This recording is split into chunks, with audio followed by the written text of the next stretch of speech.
In part 1 of Ambient Light, we figured out what exactly ambient light is, and looked at how to build ambient in a scene from scratch.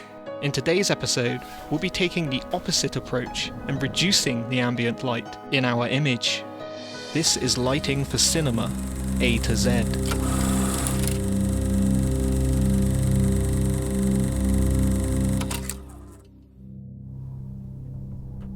When we see a shot or scene that involves ambient daylight, as an audience, we're not likely to notice anything off about the image if the lighting correctly conveys the intended mood.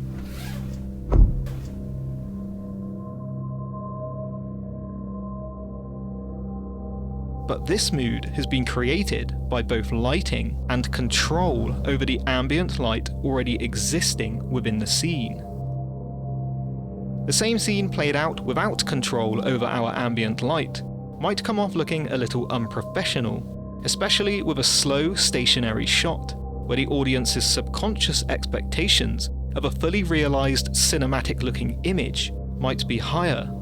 This light doesn't match the way we've shot, or the feeling intended for the scene.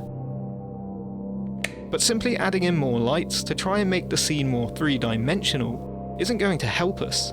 We're just adding light on top of already existing ambience.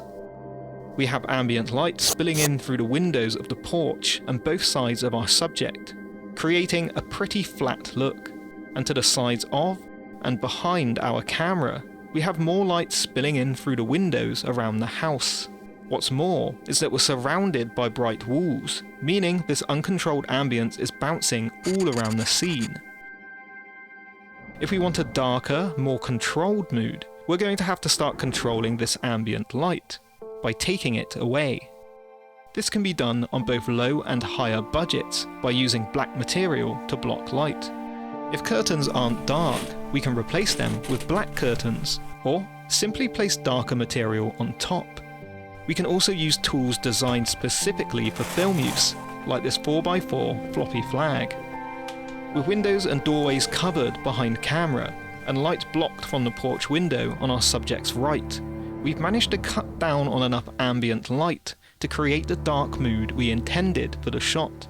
This might be enough for the scene, but we may want to add in a few lights to bring some elements back up and shape the image.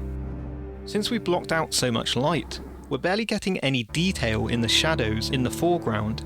We might want to bring a touch of visibility back so the image doesn't feel too unrealistic. First, we bounced the Nanlite Forza 60C with its 45-degree reflector from the ceiling in front of the porch.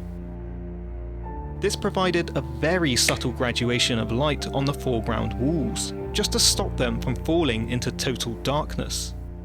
Second, we set up the compatible PJ-FZ60 projection mount, Forza 60C attached, to direct a controlled pool of light onto the cap in the foreground of the shot. This helps to bring some depth and separation back into our shot. If we think our subject is also looking too dark, we could bring him up a little too.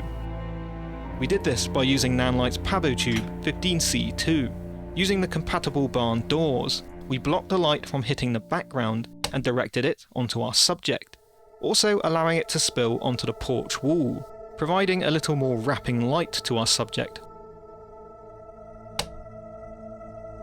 You can see overall, we haven't used too much artificial light in the image. The reduction of ambient light in the location is doing most of the heavy lifting, while our own lighting is simply bringing some exposure back into the shot, allowing us to control the levels to where we need them.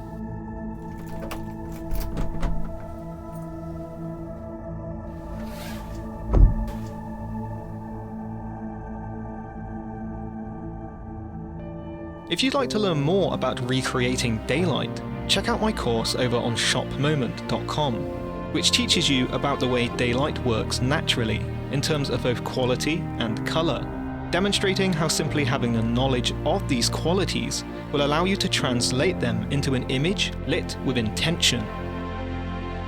Next time on Lighting for Cinema A to Z, we'll be looking at accent light, and how highlighting areas can bring attention to objects in your shot, maintain dimensionality in your image, and also help to bring your lighting together.